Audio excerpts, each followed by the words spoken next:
Before I ever feared marriage, I watched it break my mother. I watched it turn my father into someone I learned to survive, not trust. So when people said, marriage is beautiful, I wondered which marriage they were talking about, because it wasn't the one I knew. The one I knew was terror. It was one of those late evenings when my father came home. After showering, he asked for his food. There was none. Not the first time he hadn't dropped any money for food, but I held my breath anyway. The next thing I heard were the echoes of our names, including my mother's. We were ordered to kneel, hands stretched out, while he took a chair and sat in front of us holding a cane. And we remained in that position until morning. That night and many like it followed me quietly into every thought I had about love, about marriage, about trusting a man with my heart.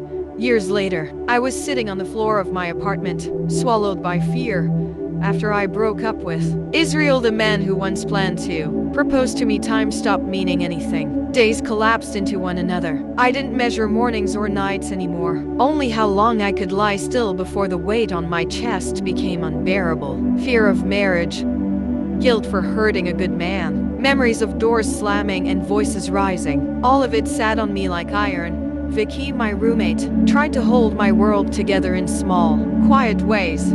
She cooked. She prayed under her breath in the kitchen. She left my door open so light could reach me, even on days I didn't want to be found. She never asked me to snap out of it. She simply stayed. One evening, close to Christmas, she stood in my doorway and said, "Come home with me." I laughed weakly. "You know I don't do families. You don't do broken ones," she replied.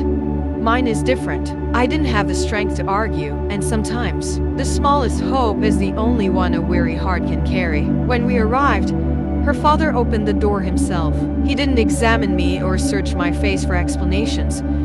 He simply smiled and said, "You are welcome, my daughter." The word daughter startled me. It landed somewhere inside me I didn't know was still soft. At dinner, Vicky's brother spoke sharply to his wife when the children got noisy. I braced myself instinctively, waiting for a storm. Instead, her father raised his hand gently. "We don't wound in frustration here," he said calmly. "Eat first. We'll talk later." No explosion followed. No dark cloud settled over the table. Just peace.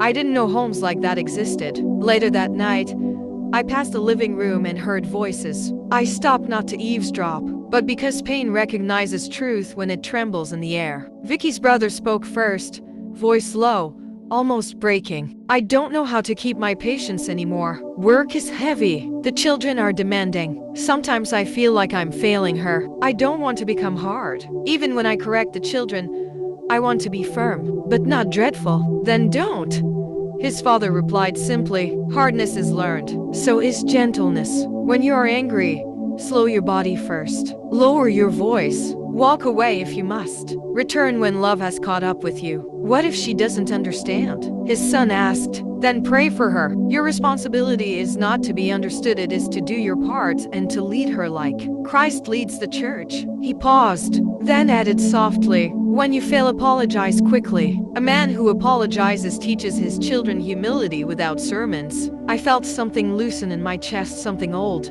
something bruised. Tears burned behind my eyes, because for the first time in my life, I saw a man who knew how to love without violence. That night, something ancient inside me cracked open. It wasn't anger, and it wasn't unforgiveness. I had made peace with the past in the only way a child of a broken home knows how. But what stood before me now was a different kind of fatherhood, one that healed, not one that wounded. When the holidays ended, Vicky's father didn't disappear.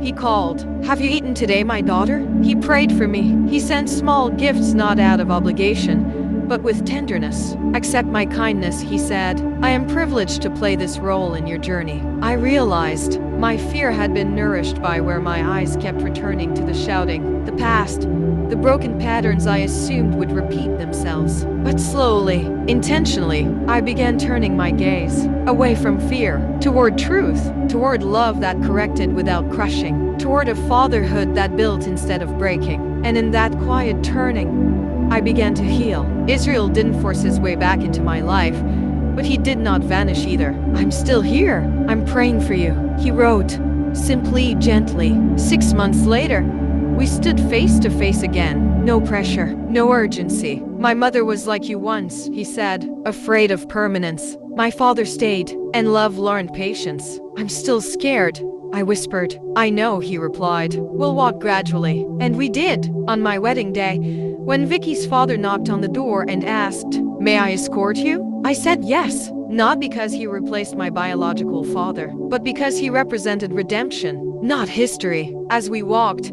he leaned close and whispered, "You're not repeating history, you are redeeming it." For the first time, marriage didn't feel like a trap, it felt like healing. I realized my parents' story is not mine. Their wounds, their mistakes, their fears, they don't define my future. Broken foundations don't cancel a beautiful future. They make it intentional. I don't carry my past to repeat it. I carry it to rise above it. If you're scared to love, scared to trust, scared to hope because of what you've seen, remember this. You are not a continuation of pain. You are a new beginning. Thank you for watching. Don't forget to subscribe to our channel so you don't miss the next story.